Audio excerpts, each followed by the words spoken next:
আসসালামু আলাইকুম দর্শকবৃন্দ। আজকের যে আলোচনা করতেছি, আলোচনা হলো মানে আমাদের যে ইসলামিক যেই দলগুলা এবং সামনে যে নির্বাচন, এটাকে কেন্দ্র করে। আপনারা জানেন বাংলাদেশের স্বাধীনতার পর থেকে বা এর আগেও আপনাদের ব্রিটিশ আমলের সময় থেকেই আপনার কিছু ইসলামিক দল প্রতিষ্ঠিত হয়েছে এবং বাংলাদেশ স্বাধীনতার পরেও অনেক ইসলামিক দল প্রতিষ্ঠিত হয়েছে, কিন্তু কোনো সময়ও তারা বাংলাদেশে যত নির্বাচন গেছে, কোনো সময় তারা একত্রভাবে একত্রিত করে, কোনো সময় তারা ঐক্যবদ্ধভাবে নির্বাচনে অংশগ্রহণ করে। তো ফ্যাসিস্ট যে হাসিনার 16টা বছর সেই ইসলামিক দলগুলাকে এতটাই সে নির্যাতন করেছে যে তার পালানোর পরে এখনই তাদের একটা সুবর্ণ একটা সুযোগ বা সুবর্ণ জয়ন্তী মনে করতে পারেন, যে তারা একত্রিত হয়ে একটা নির্বাচন করার একটা চেষ্টা করতে পারে। তাদের যত দল মত যত আছে সবকিছু ভুলে গিয়ে আমরা জামাত ইসলামগণ, চরমোনাই, খেলাফত মজলিস, ইসলামিক ঐক্যজোট, ইসলামিক ঐক্য ফোরাম সহ আবার হেফাজতে ইসলাম, তারা রাজনৈতিক সংগঠন নয়, কিন্তু বাংলাদেশের সবচেয়ে বড় একটা অঙ্গ সংগঠন বলা যেতে পারে। তো এই সবার দলমত নির্বিশেষে তারা একত্রভাবে আগামী সংসদ যে নির্বাচন হয়তোবা 2026 ফেব্রুয়ারি মাসে হতে যাচ্ছে, তো এটার ভিতরে অংশগ্রহণ করা বাংলাদেশের জনসাধারণ এটা আশা করে। তো আজকেও চরমোনাইয়ের একটা মহা যে সমাবেশ যাচ্ছে, তো দেখেন এটার ভিতরে কিন্তু দলমত নির্বিশেষে অনেক নেতারাই এসেছে। একটা সাজিদ আলমও এটার ভিতরে এসে বক্তব্য দিয়েছে, আরো অনেক দলীয় অনেক নেতাকর্মী এটার ভিতরে ইনভাইট হয়েছে এবং তারা এসছে।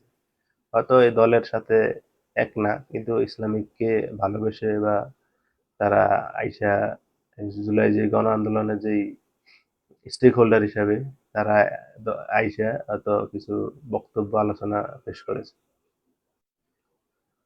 তো আমরা আশা করি আগামী যেই সংসদ যে নির্বাচন, এটা বাংলাদেশের যে জনগণের যে আকাঙ্ক্ষা, তারা তাদের যেই দলমত সবকিছু ভুলে, তাদের মনোমালিন্য ভুলে তারা একত্রভাবে নির্বাচন করে জনগণের যে মনের আশা তারা পূরণ করে, এবং এই নির্বাচন আস্থা, সঠিক এবং নিরপেক্ষ হওয়ার সম্ভাবনাই আশা করছি।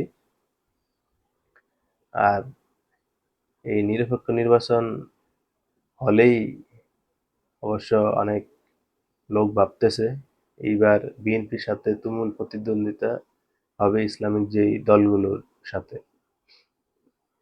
কারণ ফ্যাসিস্ট আওয়ামী লীগ এই নির্বাচনে অংশগ্রহণ করতে পারবে না। তাদের সব দলীয় কার্যক্রম নিষিদ্ধ বা তাদেরকে নির্বাচনে আনারও কোনো সুযোগও নেই। তো এই ক্ষেত্রে শুধু বিএনপি আছে আর তাদের কিছু অঙ্গ সংগঠন, আর এই জায়গায় হলো ইসলামিক যেই দলগুলা। তো আমরা আশা করব জামাত ইসলাম বা চরমোনাই, হেফাজত, ইসলামিক ঐক্যজোট, ইসলামিক ঐক্য ফোরাম, ঐক্য ফ্রন্ট সহ আরো যারা যারা আছে, তাদের যে আমির বা মহাসচিব, সেক্রেটারি, সবাই তাদের নিজের মতামত বলে তারা একত্রিত হয়ে আগামী নির্বাচনে তারা অংশগ্রহণ করবে। আর এটা করতে পারলেই বাংলাদেশের প্রতিটা ইসলামিক যে জনসাধারণ আছে তারা মনে একটা শান্তি পাবে, আলেমদের উপরে যে একটা আস্থা, সে আস্থা আরো তাদের বৃদ্ধি পাবে। তো দেখা যাক আমাদের যে আলেম সমাজ, তারা ইসলামের স্বার্থে, দেশের স্বার্থে তারা কতটুক একত্রিত হয়ে তারা আগামী সংসদ নির্বাচন করতে পারে এবং এই তাদের প্রার্থীতা নির্বাচন করার মাধ্যমে তারা কতটুকু এগিয়ে যেতে পারে ঐক্যমত বা মনোমালিন্য ভুলে। তো দর্শক, আমরা এটার আশা রইলাম ভালো থাকবেন, সুস্থ থাকবেন, আর আমার এই নিউজ ব্লগ ভিডিওর পাশে থাকবেন, সাবস্ক্রাইব করবেন, লাইক করবেন, শেয়ার করবেন এবং কমেন্ট করে আপনাদের মূল্যবান মতামত পেশ করবেন। আসসালামু আলাইকুম, আল্লাহ হাফেজ।